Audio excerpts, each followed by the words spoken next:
Kalena dhammat sawanang etamang kalamuttamang. Part 21. Khotbah tentang Salekha Sutta. Judul asal The Discourse on the Salekha Sutta oleh Mahasi Sayadaw. Penerjemah bahasa Inggris U. Aye Maung. Penyunting bahasa Inggris Bhikkhu Pesala. Penerjemah bahasa Indonesia Indra Anggara. Penyunting bahasa Indonesia Budi S.H.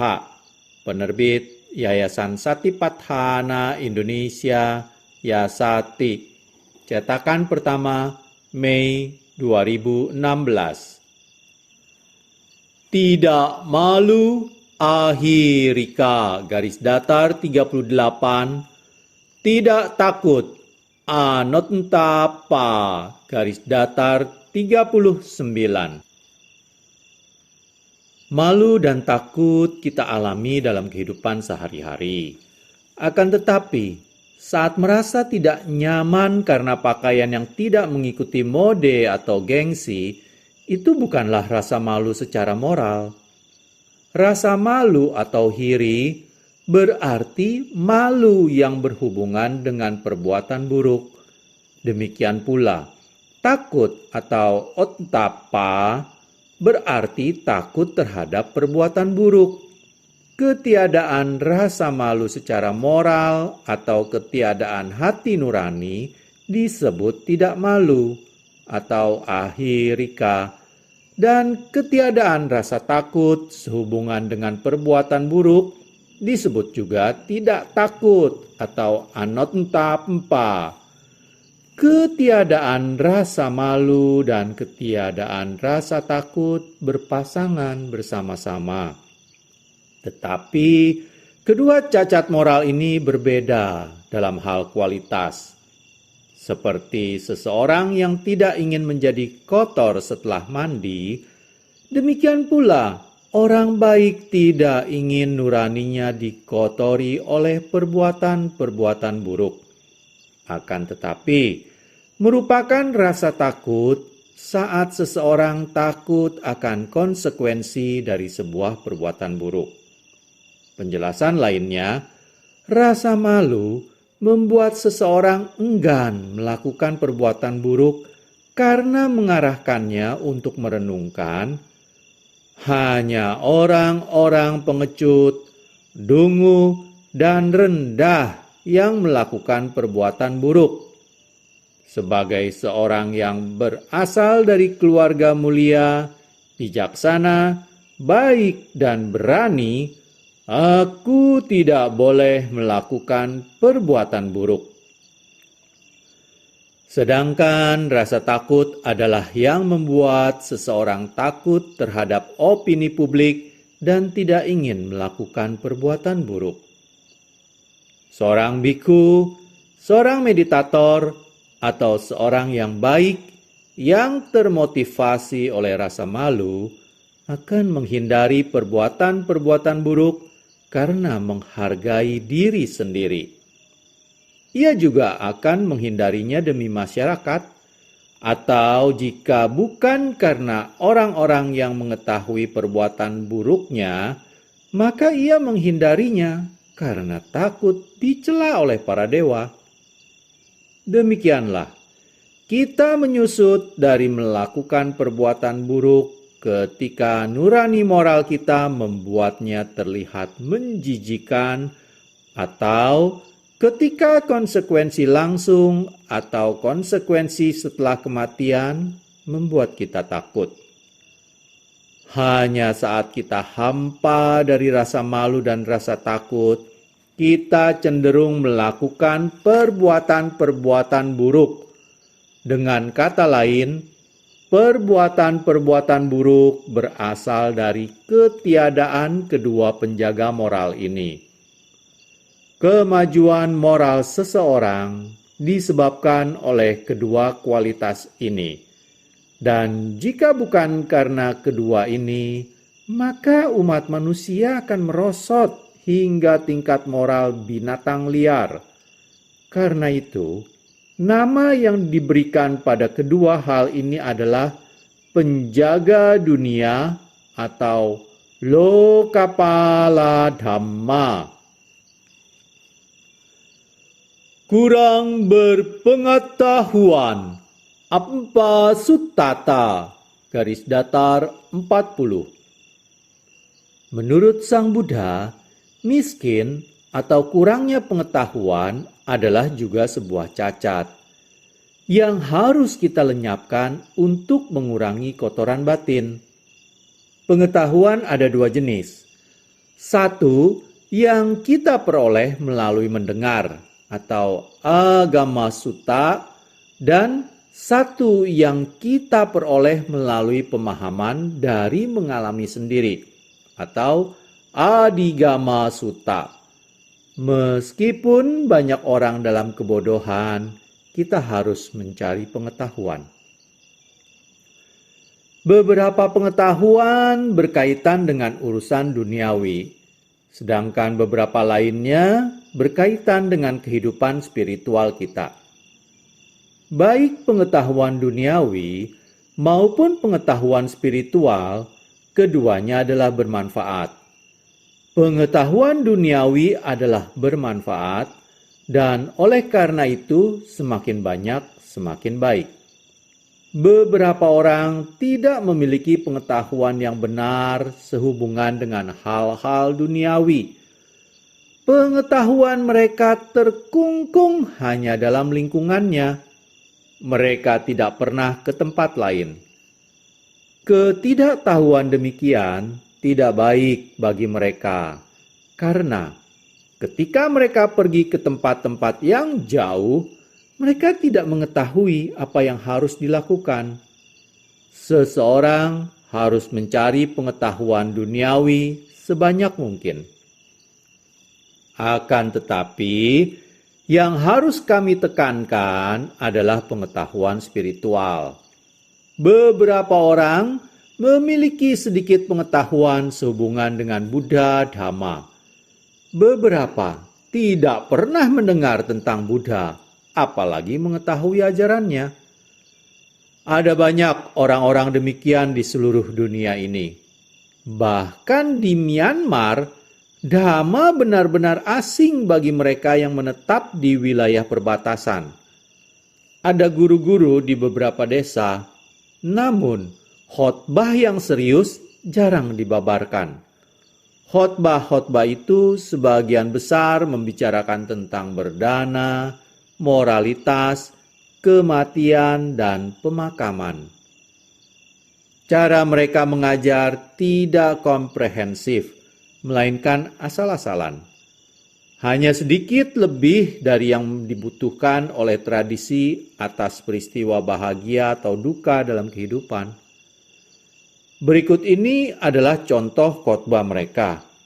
Buchatiti Buddhayo Bhagawa. Sang Bhagawa yang disebut Buddha karena beliau dengan jelas merealisasikan 4 kebenaran mulia. Pada suatu ketika, Sang Buddha sedang menetap di Wihara Jetawana di kota Savatthi. Pada saat itu, dan seterusnya. Sang guru biasanya berbicara dengan nada otoriter. Ia jarang memberitahu orang-orang secara persis tentang bagaimana bersikap ketika mereka berdana, atau pikiran yang bagaimanakah yang harus dilatih ketika menjalankan uposatha. Di beberapa tempat, instruksi-instruksi demikian bahkan tidak diperhatikan oleh orang-orang yang masih menganggap khotbah-khotbah tradisional sebagai satu-satunya ajaran Sang Buddha. Khotbah tentang meditasi pandangan terang sangat jarang di antara mereka. Instruksi-instruksi meditasi pandangan terang yang dijelaskan oleh beberapa guru nyaris tidak tepat dan tidak komprehensif. Instruksi-instruksi tersebut tidak menjamin konsentrasi, pandangan terang, atau keberhasilan dalam meditasi. beberapa instruksi tidak didukung oleh otoritas kitab. Pada umumnya, orang-orang tidak mengetahui meditasi pandangan terang dan adalah bergantung pada masing-masing meditator untuk memenuhi kebutuhan spiritual mereka. Melalui khotbah-khotbah dari guru yang berpengetahuan memadai, mereka dapat secara perlahan-lahan meningkatkan pengetahuan mereka. Mereka juga harus mempelajari kitab-kitab otentik dan bertanya kepada guru-guru terpelajar sehubungan dengan hal-hal yang tidak mereka pahami. Pada masa sekarang ini, ada terjemahan Myanmar dari teks Pali yang dapat memberikan pengetahuan Dhamma secara menyeluruh kepada Anda. Akan tetapi, konstruksi kalimatnya sangat kuno, sehingga Anda mungkin memerlukan bantuan seorang guru dalam pembelajaran Anda. Pengetahuan lengkap dalam satu bait syair.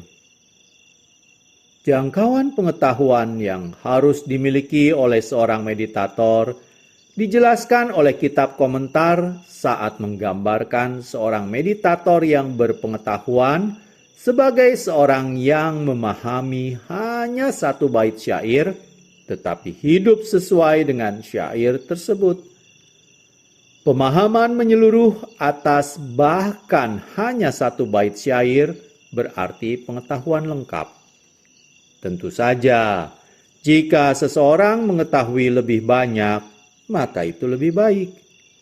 Akan tetapi, adalah penting untuk mempraktekkan dengan benar apa yang kita pahami. Anda mungkin mahir dalam kitab-kitab, namun pengetahuan Anda itu bernilai rendah jika Anda tidak hidup sesuai dengannya dan mempraktekkan moralitas, konsentrasi, dan kebijaksanaan. Praktek adalah yang paling penting dalam kehidupan religius. Bahkan, pengetahuan moralitas adalah tidak berguna jika Anda tidak menerapkannya dalam kehidupan sehari-hari. Hal ini tidak berguna, dan Anda tidak lebih baik dari mereka yang mengetahui sedikit tentang nilai-nilai moral. Ada contoh, kisah dua biku dalam kitab komentar atas Dhammapada. Pada masa Sang Buddha, dua sahabat di Savatthi bergabung dalam sangga.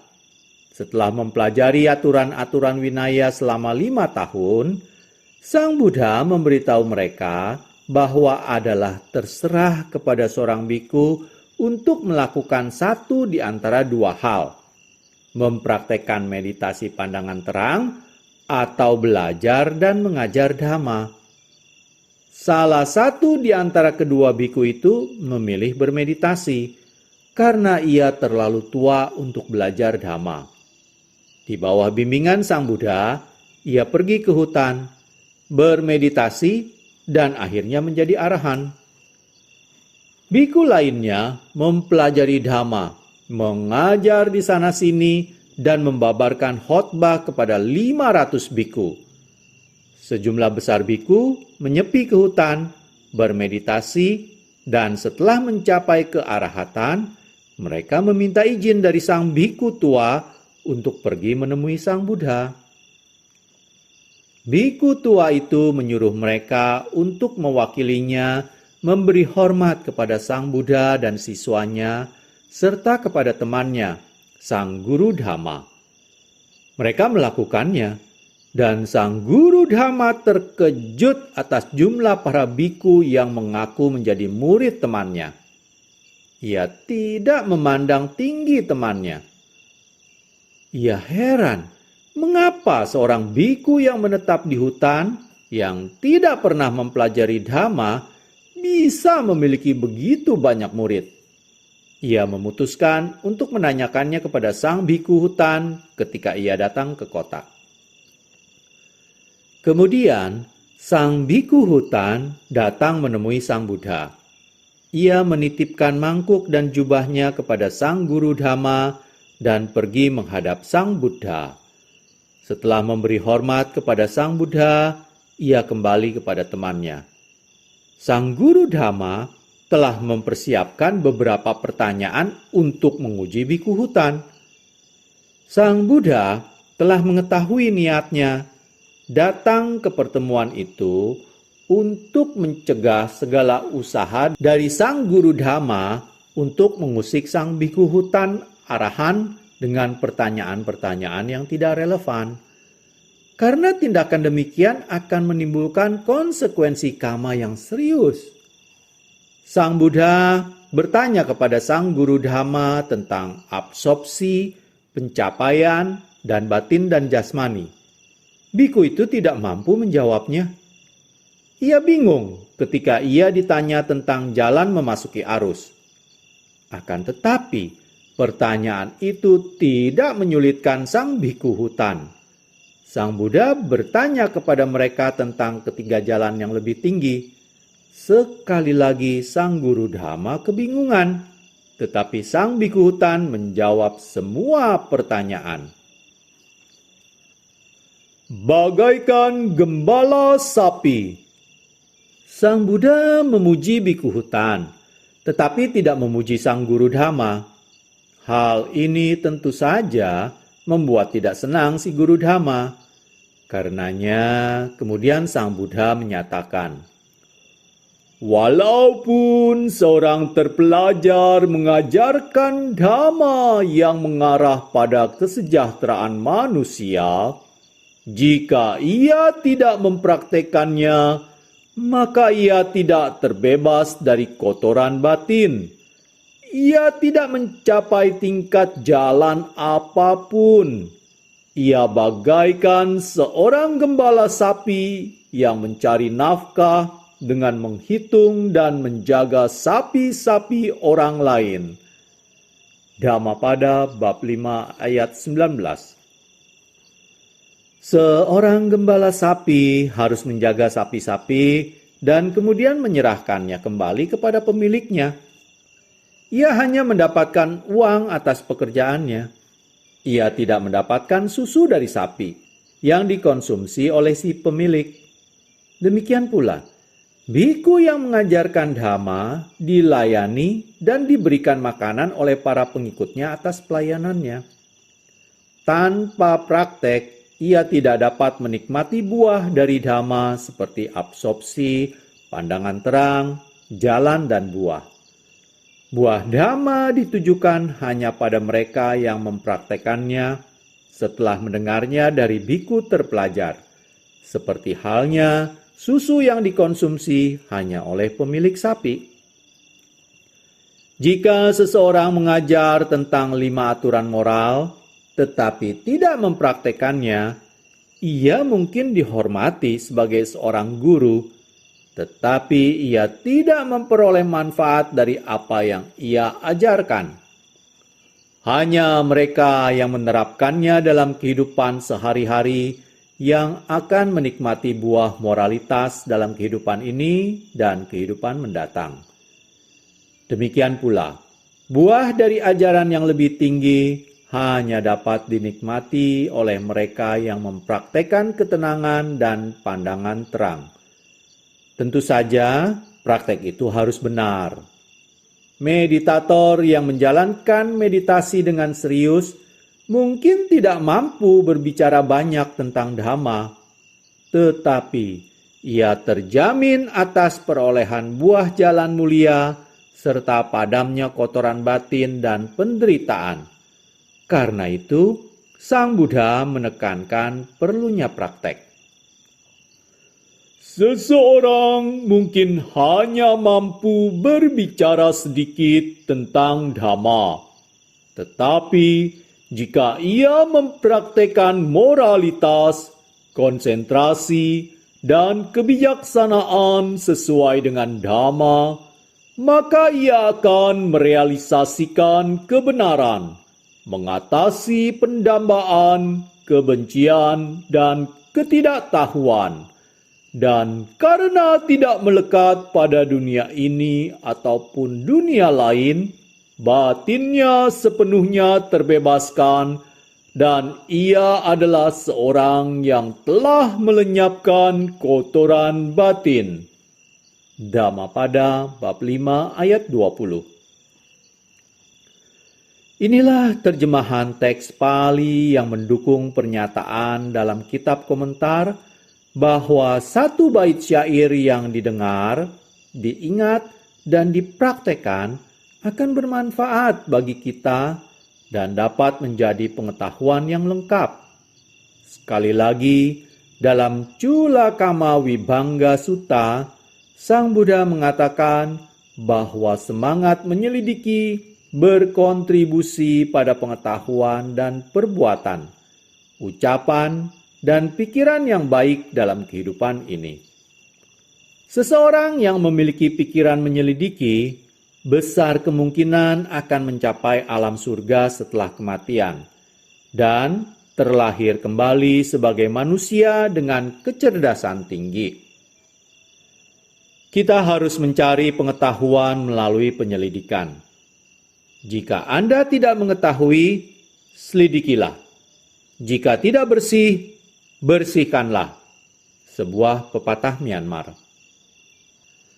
Sepenuhnya bergantung pada Anda sendiri untuk bertanya jika tidak mengetahui metode meditasi, atau jika Anda tidak menangkap dengan jelas sesuatu tentang Dhamma, atau jika pelajaran kitab-kitab membuat Anda bingung.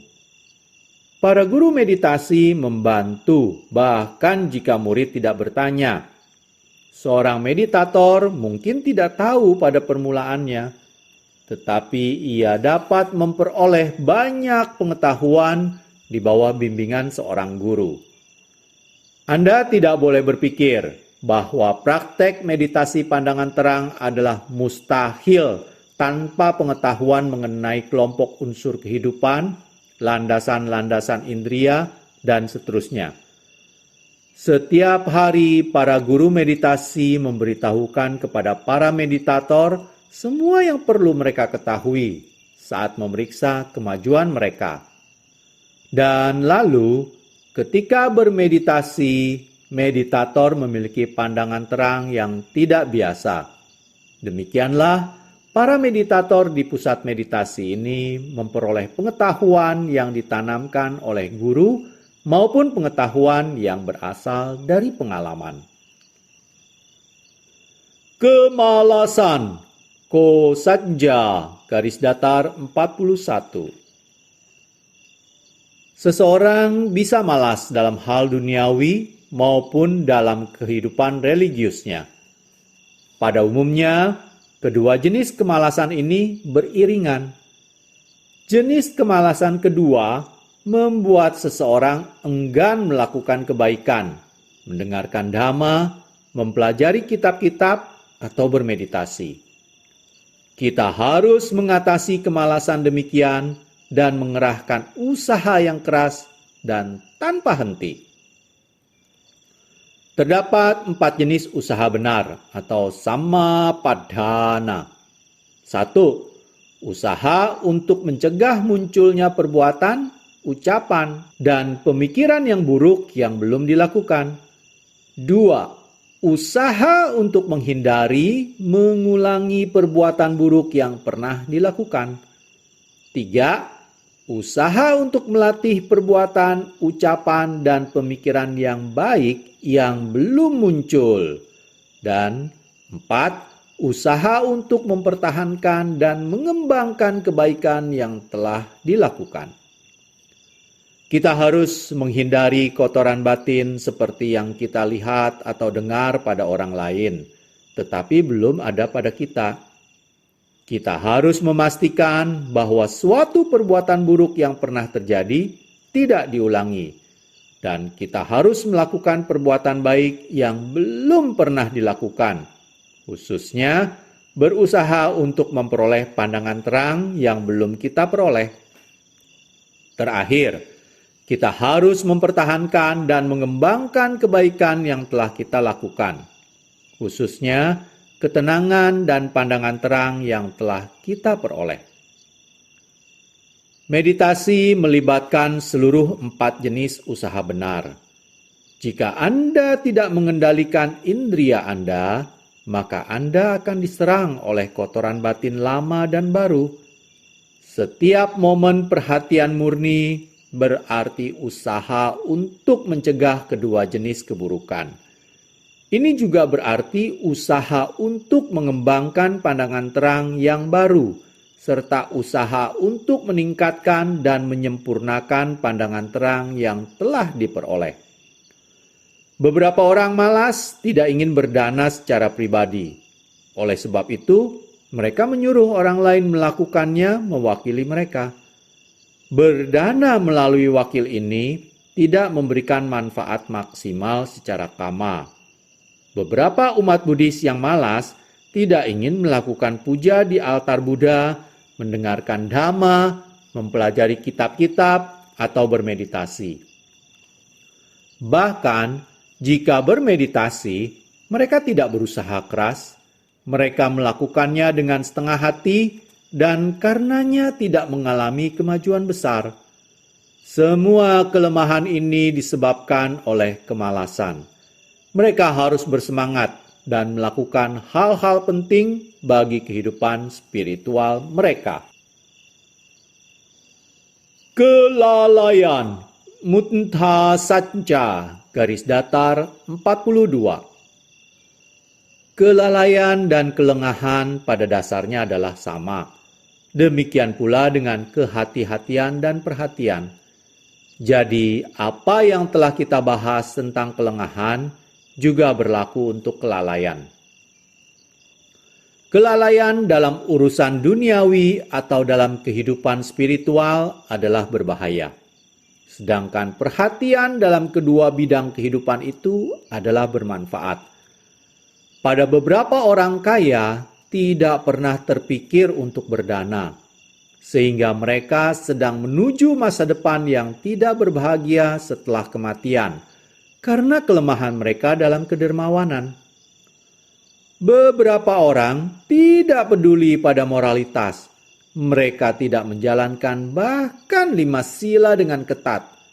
Berkata bahwa mereka belum tua, karena itu menjalani hidup seenaknya. Akan tetapi, anak muda pun juga bisa mati. Dan jika mereka meninggal dunia tanpa moralitas, maka kemungkinan besar akan terlahir kembali di alam rendah. Kita harus ingat akan pentingnya moralitas bahkan pada anak-anak muda. Ketenangan, pandangan terang, dan pengembangan batin adalah asing bagi banyak orang. Mereka yang mengetahui sesuatu tentang hal ini berpikir bahwa ajaran yang lebih tinggi ini tidak ditujukan untuk generasi mereka. Akan tetapi, jika mereka meninggal dunia dalam usia muda, maka mereka melewatkan pengalaman spiritual yang berharga. Meditasi pandangan terang sangatlah penting. Jika seorang umat Buddha tidak mencapai buah pandangan terang, maka pengakuannya sebagai umat Buddha bernilai rendah. Karena kedermawanan, moralitas, dan ketenangan juga ditemukan dalam agama-agama lain. Sedangkan meditasi pandangan terang adalah eksklusif ajaran dari Sang Buddha. Tidaklah mudah untuk mempraktekkan meditasi pandangan terang dengan cara yang benar. Beberapa orang ingin mempraktekannya, tetapi mereka meninggal dunia dengan keinginan yang tidak terpenuhi karena tidak adanya orang yang membimbing mereka. Beberapa orang tidak melewatkan kesempatan bermeditasi. Pada awalnya, mungkin banyak hal yang lolos dari pengamatan mereka. Mereka harus mencatat hal-hal itu dan melenyapkannya. Dengan perkembangan pandangan terang atas kemunculan dan kelenyapan sesaat dari semua fenomena, maka pengamatan mereka menjadi semakin tajam dan terpusat pada setiap fenomena yang muncul. Tidak ada yang lolos dari pengamatan mereka. Melalui perhatian murni demikian, mereka akhirnya dapat mencapai keempat tingkat jalan mulia. Perhatian murni yang diperoleh meditator melalui pencatatan berpusat pada objek-objek indria yang ditekankan dalam Satipatthana Sutta, tubuh fisik, perasaan, kesadaran, dan objek-objek batin. Seperti yang dikatakan dalam sutta, sabang abhinyeya, segalanya harus diketahui. Ini merujuk pada segala fenomena batin jasmani yang muncul dari 6 indria. Ini melibatkan pengarahan pikiran pada apa yang dilihat dan penuh perhatian pada kebenaran dari melihat. Demikian pula sehubungan dengan mendengar, mencium, dan sebagainya. Pengamatan diarahkan pada objek ketika muncul satu demi satu. Jika saat mencatat kembang dan kempisnya perut, Anda mendengar atau mencium sesuatu, maka Anda dapat mengalihkan pengamatan Anda pada pendengaran atau penciuman itu. Tidak ada yang luput dari pengamatan Anda atau Anda mengabaikannya.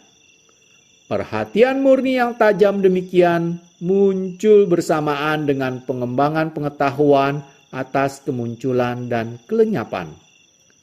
Pengamatan secara spontan jatuh pada objek, seperti halnya burung yang mematuk beras sebutir demi sebutir, suatu keadaan batin yang disebut perhatian murni yang jernih atau upanthitasati. Demikianlah berakhir sudah part 21. Pada part 22, saya akan mulai membacakan mengenai kedunguan atau dupa nyata garis datar 43. Terima kasih. Kalena dhammat savanang etammang kalamutamang